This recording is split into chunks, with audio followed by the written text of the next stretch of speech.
Bismillahirrahmanirrahim. Assalamu alaikum. This is me, Tahreem Salim Kasiri. How are you, students? I hope you are all fine. Okay, today is your ICT class. ICT class का session 6 आप लोगों का चल रहा है. Okay तो session 6 में आपका चैप्टर नंबर 2 है advance topic in MS access. ठीक है, इसमें हमने रीडिंग कर ली थी पहले कि आपके 2 पेजेस रीडिंग की थी कि आपकी क्यूरी वाइजेट किस तरीके से क्रिएट की जाती है. तो आज इसी हेडिंग को कंप्लीट करेंगे और इसके अलावा क्वेश्चन आंसर पे टिक लगाएंगे. तो now let we start.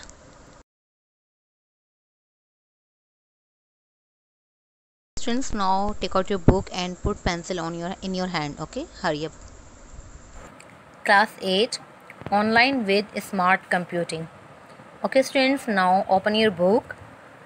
Page number 31. ठीक है, पेज नंबर 31 पे आपकी कॉपी का चैप्टर 2 है, बट आपकी बुक का चैप्टर नंबर 3 है ये. तो हम मूव करते हैं पेज नंबर 31 पे. ओके, चैप्टर नेम है advance topic in MS access.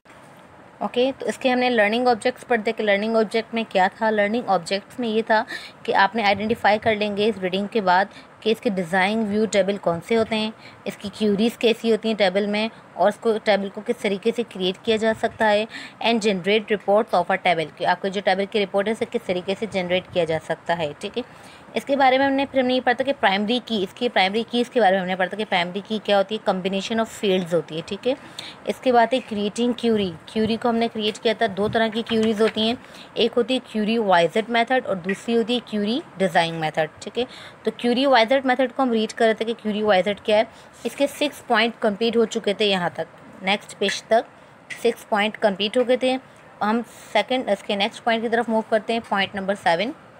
Now you are taken to a screen where you can put in a title for the query. ठीक है, अब आप उस स्क्रीन की तरफ मूव करेंगे. ठीक है, जहाँ पे आपने उस क्यूरी को टाइटल देना हो. ठीक है, यू नो वेरी वेल कि अगर किसी भी चीज़ को नाम उसका लाजमी होता है. ठीक है, आपकी कोई भी चीज़ हो तो उसका नाम लाजमी होगा. जैसे आपका अपना नाम है, आपकी अपनी क्लास का नेम है, हर चीज़ का नाम लाजमी होता है. तो इसी तरीके से हम जब क्यूरी बना रहे हैं तो उसको हमें लाजमी टाइटल देना होगा. ठीक है, टाइटल के लिए हमने क्या करना है, यहाँ पे आ जाना है. ये जो लाइन आपको नजर आ रही है box.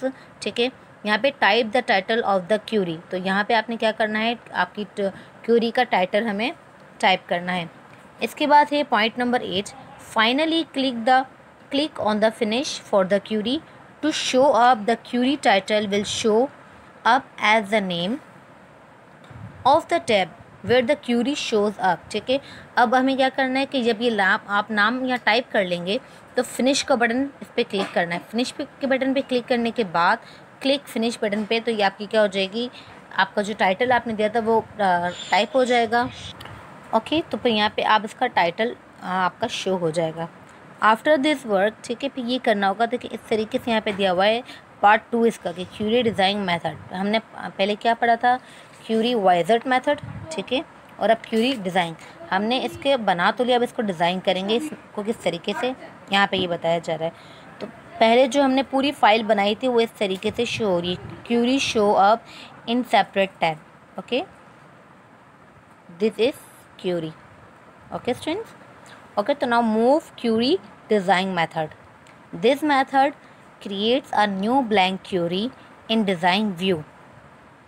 Step to create query using query design view are as follow. ठीक है, ये इसमें क्या बताया जा रहा है कि आप किस तरीके से क्यूरी डिज़ाइन मेथड को बना सकते हैं आपकी ब्लैंक क्यूरी में. ठीक है, और फिर इसको तरीक़ेकार बताया जाए कि इनके स्टेप्स को फॉलो करेंगे तो आप इस डिज़ाइन को ईजिली बना सकते हैं. Point number 1. Click on Query tab, Queries group, Query design command.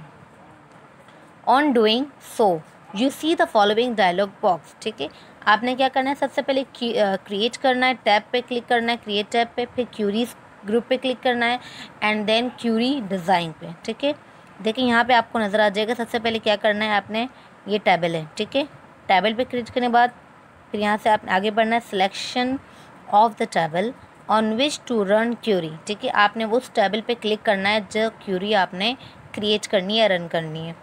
Hair select either tables on which you want to run query or select a saved query to run on the tables, यही चीज़ जो भी मैंने आपको बताई कि उस table को आपने क्लिक करना है, सेलेक्ट करना है जिस क्यूरी को आप, जिस टेबल को आप रन करना चाहते हैं। मूव करते हैं नेक्स्ट पेज की तरफ। Point number 3, after making all the selection, ठीक है, तमाम सिलेक्शन के बाद of the table and queries, click on add button on the dialog box, ठीक है। क्या करना है, तमाम सिलेक्शन के बाद आपने क्या करना है, और तमाम क्यूरीज के सिलेक्शन के बाद आपको ऐड बटन पे क्लिक करना है, ठीक है। आपके प्रीवियस पेज पे ऐड बटन दिया हुआ था, this is okay add button, तो इस बटन पे क्लिक कर देना है। क्लिक करने के बाद ये होगा कि पॉइंट नंबर 4 में आपको ये बता रहा है कि you can see the following features on the screen after above operation, ठीक है। ऐड करने के बाद मुख्तलिफ ऑपरेशंस आपके सामने आ जाएंगे क्यूरी के, कि फील्ड 1, फील्ड 2 या फील्ड 3 क्या करना है, ठीक है।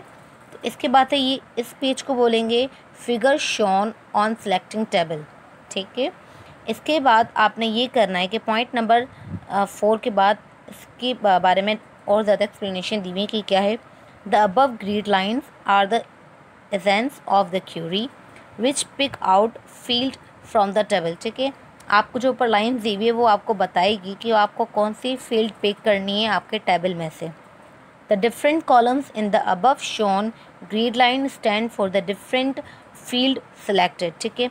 मुख्तलिफ कॉलम की मुख्तलिफ फील्ड और ग्रिड लाइन्स दी जाती हैं, ठीक है, दी गई हैं मुख्तलिफ कॉलम, ठीक है। ये देखें, ये कॉलम अलग है, ये अलग है, ये अलग है, तो इनकी अलग अलग ग्रिड लाइन्स है, ठीक है। Stand from different field selected within a column, different rows stand for the different properties of each field.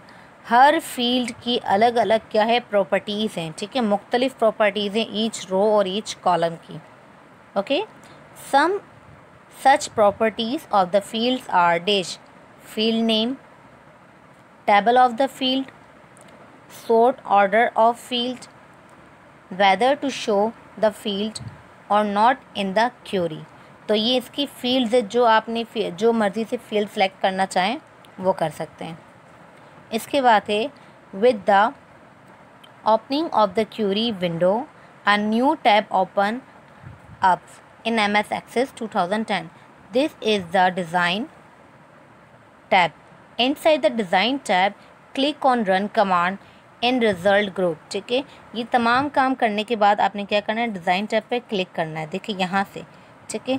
File में जाने के बाद इस रन पे क्लिक करेंगे, क्लिक रन, ठीक है। रन में जाने के बाद टेबल्स नेम है, ठीक है, टेबल नेम के बाद मूव करेंगे। Below you can see the result of a query in MS Access 2010। तो ये आपको रिज़ल्ट नज़र आ रहा है इसका, कि इसका जो रिज़ल्ट जब आप डिज़ाइन कर लेंगे इस क्यूरी को तो कुछ इस तरीके से ये शो होगी, ओके। ये रही, ठीक है, ये आईडी है इसकी, ये फील्ड्स हैं इसकी, ओके स्टूडेंट्स, और ये क्यूरी है। तो ये क्या लिखा हुआ है, पॉइंट 3.10 में आ रिज़ल्ट ऑफ क्यूरी, तो ये पूरी रेडी होके सामने आ गई है। तो यहाँ पे ये सेकंड पॉइंट भी इसका एंड होता है। इंशाल्लाह नेक्स्ट क्लास में इसकी हम क्या करेंगे, आगे इसको रीडिंग कंटिन्यू करेंगे। अभी मैं आपको क्वेश्चन आंसर पे टिक लगा रही हूँ।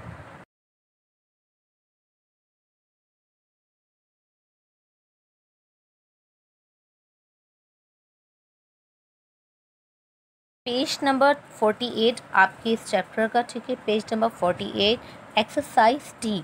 एक्सरसाइज टी का क्वेश्चन नंबर 1 है, how is the query wizard used on a table, ठीक है, किस तरीके से क्यूरी वाइजर को यूज़ किया जा सकता है टेबल में। तो इसका आंसर है पेज नंबर 31 पे, और 31 से लेकर 33 तक। तो मूव करते हैं पेज नंबर 31 पे, ओके। तो यहाँ से इसका आंसर स्टार्ट हो रहा है, look at here class students, query wizard method, ठीक है। यहाँ से आपने हेडिंग लेनी है ये वाली, क्यूरी वाइजर्ड मेथड, और फिर यहाँ से स्टार्ट करना है। In this method you are guided through a series of dialog boxes to create a query, to create query using a query wizard method, ठीक है। यहाँ से स्टार्ट करेंगे पॉइंट नंबर 1। इसके अलावा पॉइंट नंबर ये 1 भी है, 2 है। अब मैं आपको जो बताऊंगी साथ साथ आपको आप पेंसिल पिक कर लें ताकि इसमें कुछ पॉइंट्स कट करने। तो यहाँ पे देखें ये लिखा हुआ है डायलॉग बॉक्स, तो इसे आप कट कर दें, ठीक है। शॉर्ट कर दूंगी, ये आंसर थोड़ा लेंदी है। तो पॉइंट नंबर 3 कंप्लीट है। पॉइंट नंबर 4 में आपने जस्ट प्रेस ओके बटन पे लेना है यहाँ तक, बस, इसके आगे कुछ नहीं लेना। इसके बाद पॉइंट नंबर 5, पॉइंट नंबर 5 में भी आपको जस्ट यहाँ तक आपको सेलेक्ट तक लेना है. Okay, now click on forward, select the field to retrieve. However, pressing double forward selects all the fields the parent table as the field to select. यहाँ तक, ठीक है. 5th पॉइंट आपका सेकेंड लाइन तक. इसके बाद पॉइंट नंबर 6 है ये, after selecting the field in step 5 click on next button. Okay, इसके बाद पॉइंट नंबर 7 पे आ जाएं. Now you are taken to a screen where you can put in a title for the query. और इसके बाद लास्ट पॉइंट है आपका point number 8, finally click on finish for the query. ठीक है, यहाँ तक एंड करने के बाद और बस फॉर द क्यूरी, यहाँ तक तो इसका आंसर हो जाएगा यहाँ पे फिनिश. ठीक है, फॉर द क्यूरी तक. सही, फर्स्ट लाइन में इसका आंसर एंड कर दें for the query. Okay students, तो यहाँ पे मैं आपका ये काम एंड कर रही हूँ. लेक्चर भी एंड है आज की क्लास का. ओके, तो इंशाल्लाह हम नेक्स्ट क्लास में मिलेंगे. ओके स्टूडेंट्स, तो ये आज की क्लास आपकी यहाँ पे मैं एंड करती हूँ. यहाँ पे हमने चैप्टर रीड किया है 2 मोर पेजेस को, और इसके अलावा एक क्वेश्चन पे टिक लगाया है. तो आई होप ये वर्क आप लोग अच्छे से करेंगे अपनी कॉपी में. सबसे पहले आपने अपना इंडेक्स रेडी करना है चैप्टर 2 के हवाले से, एंड देन चैप्टर की हेडिंग मेंशन करनी है फ्रंट पेज पे आपके, इसके ब्लैंक पेज पे, एंड देन क्वेश्चन आंसर के लिए पेज रेडी करना है लाजमी, बिल्कुल proper, neat and clean. Kindly आप तमाम गाइडलाइंस को फॉलो करेंगे. इंशाल्लाह नेक्स्ट क्लास में मिलते हैं. अल्लाह हाफिज़.